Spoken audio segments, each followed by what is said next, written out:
pour nous, encore une fois, dirais-je, de nous adresser aux auditeurs et téléspectateurs à travers votre présence. Tous ceux qui, parce qu'ils auront vu, entendu ou lu les messages que vous allez diffuser, vont suivre les Journées mondiales de la jeunesse, savoir ce qui a été fait dans le cadre de leurs préparatifs, ce qui va être fait également à l'occasion de leur célébration les 5, 6 et 7 avril prochain 2019 à Popenguine. Alors, les Journées mondiales de la jeunesse sont à leur 34e édition. Nous les devons à l'initiative prophétique du pape Saint Jean-Paul II qui, à la fin de l'année jubilaire de la Rédemption, 1983-1984, remettait la croix de l'année sainte du jubilé aux jeunes du centre San Lorenzo à Rome pour leur demander de faire le tour du monde avec, pour annoncer Jésus-Christ, Rédempteur du monde et Sauveur de l'humanité. Et cela fut le début d'une grande aventure avec des milliers et des millions de jeunes qui ont vécu au rythme de cette croix, qui ont vécu dans la joie leur foi en Jésus-Christ.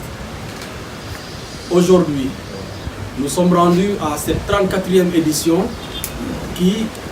tous les ans, se célèbre en diocèse et tous les 5 ans au niveau interdiocésain à travers la province ecclésiastique de Dakar qui regroupe les 7 diocèses du Sénégal, mais aussi avec une dimension interterritoriale puisque invitant des pays de la sous-région parmi lesquels nous avons enregistré pour l'édition 2019 7 pays qui seront présents, en l'occurrence nos voisins de la Gambie, de la Guinée-Bissau, du Mali, de la Mauritanie,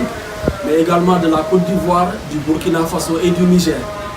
qui vont nous faire l'honneur de partager ces moments de joie et de foi avec les jeunes catholiques du Sénégal et qui vont aussi nous permettre d'entrer dans une intercommunion sous-régionale puisque des déplacements de ce genre commencent à devenir coutume. Au mois de juin dernier, un bon groupe de jeunes Sénégalais avait participé aux Journées mondiales de la jeunesse en Gambie. Et au mois d'août, ce fut la même chose pour notre groupe qui est allé visiter les jeunes du Burkina Faso à l'occasion de leur Journée nationale de la jeunesse. Nous les remercions par avance et leur souhaitons la bienvenue en terre sénégalaise, terre de la Teranga. Les diocèses ont été à pied d'œuvre depuis des mois, l'archidiocèse de Dakar en particulier, puisque c'est lui qui a l'honneur de recevoir cette 34e édition des Journées mondiales de la jeunesse. Un comité d'organisation a été mis en place et des commissions ont déroulé un cahier des charges pour nous permettre de réussir cette organisation par la grâce de Dieu et par l'intercession de la Vierge Marie, qui s'invite à ce rassemblement puisque le thème que le pape François donne à méditer est tiré de l'évangile selon Saint Luc au chapitre 1 verset 38. Je suis la servante du Seigneur, qu'il m'advienne selon ta parole. Un thème qui clôture une triptyque de thèmes sur la Vierge Marie depuis 2017 que nous avons célébré avec les Journées mondiales de la jeunesse qui avaient lieu dans l'archidiocèse de Dakar à la paroisse Notre-Dame du Cap-Vert de Pikine. Le puissant fit pour moi des merveilles. Et l'année dernière, à travers tous nos diocèses, mais d'une manière particulière ambodienne pour ceux qui habitent l'archidiocèse de Dakar, où nous vivions encore avec la Vierge Marie, qui nous entendait dire « Sois sans crainte, Marie, car tu as trouvé grâce auprès de Dieu ». Ces 3 thèmes sur la Vierge Marie donc se clôturent cette année avec l'édition internationale des Journées mondiales qui a été vécue à Panama au mois de janvier dernier, du 22 au 27, et qui a vu la participation d'une délégation sénégalaise. Plus qu'une semaine, un peu moins, pour faire retrouver ce monde de la jeunesse catholique, de la jeunesse du Sénégal, de la jeunesse sous-régionale, pour dérouler un programme de festivités et de foi, de rencontres d'amitié et de fraternité. Un programme qui démarrera le vendredi 5 avril à travers l'accueil festif au sanctuaire marial de Popenguine et dans le village de Popenguine-Serer et dans le village de Ndayan. 5 sites sont retenus pour abriter les jeunes venant de partout pour célébrer les Journées mondiales de la jeunesse. Le village de Popenguine Serer va recevoir un site à travers son école privée, son école publique élémentaire. Le village de Popenguine aura 3 sites, le lycée de Popenguine, l'école Keur Mariama et l'école élémentaire Popenguine 1 avec la case des tout-petits. Et le 5e site sera dans le village de Ndayan avec l'école élémentaire. Cela nous permettra d'une part d'éclater les pèlerins pour leur permettre de se retrouver ensemble, sachant que dans chaque site, il y aura un des 5 doyennés de l'archidiocèse de Dakar qui va se faire l'hôte de ceux venant des autres diocèses qui viendront pour participer au JMJ dans une répartition que le comité chargé de l'accueil, de l'hébergement du protocole et de la sécurité a déjà mise en place. Après cet accueil du vendredi, les jeunes se retrouveront chacun dans son site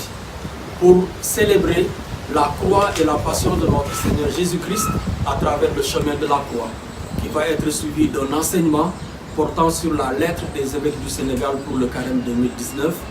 et cela va être suivi par la Sainte Eucharistie qui clôturera la journée.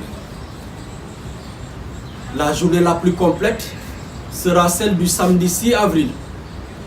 où la matinée sera consacrée à l'enseignement de nos pères évêques à l'endroit des jeunes, des enseignements qui seront suivis de débats à cœur joie sur ce qu'ils auront proposé aux jeunes comme méditation, sur les préoccupations que les jeunes eux-mêmes porteront. Et à la fin, des Eucharisties dans chaque site clôtureront la matinée du samedi. L'après-midi du samedi, habituellement connu par le Festival de la jeunesse, aura un cachet un peu particulier cette année avec 3 contenus. Le premier sera un forum de l'entrepreneuriat des jeunes pour permettre à ceux-là qui sont la force vive de l'Église mais aussi de notre pays de rencontrer tous ceux qui œuvrent pour qu'ils réussissent le domaine de l'entrepreneuriat. D'écouter ceux qui auront été des exemples, des success stories pour qu'ils se donnent eux-mêmes en exemple pour leur montrer que des choses sont possibles. De rencontrer des écoles professionnelles pour leur montrer des ouvertures possibles pour se former et finir par pouvoir entreprendre ou réussir sa vie. Un échange interactif que nous voulons que nos jeunes prennent comme une chance pour eux pour aller à la rencontre de structures qu'ils ne connaissent peut-être pas et qui peuvent leur apporter énormément dans leur âge pour leur avenir. Ensuite, un podium d'animation permettra aux artistes, au premier rang desquels les jeunes talents catholiques, pour s'exprimer devant leur Père, donner de la joie et célébrer le thème en gestes, en chant et en danse, et aussi permettre de faire élever vers le Seigneur la joie des jeunes réunis au pied de Notre-Dame. Et enfin, la troisième activité de l'après-midi du samedi, c'est l'accueil festif et triomphal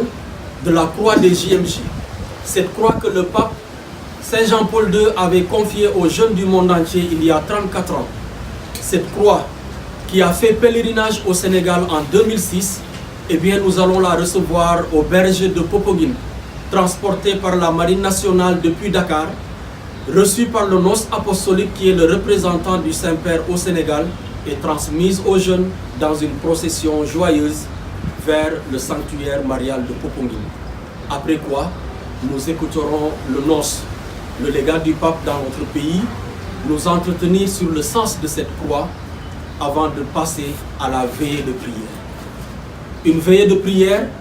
qui va être pour nous l'occasion d'acclamer la parole du Seigneur, accueillir et proclamer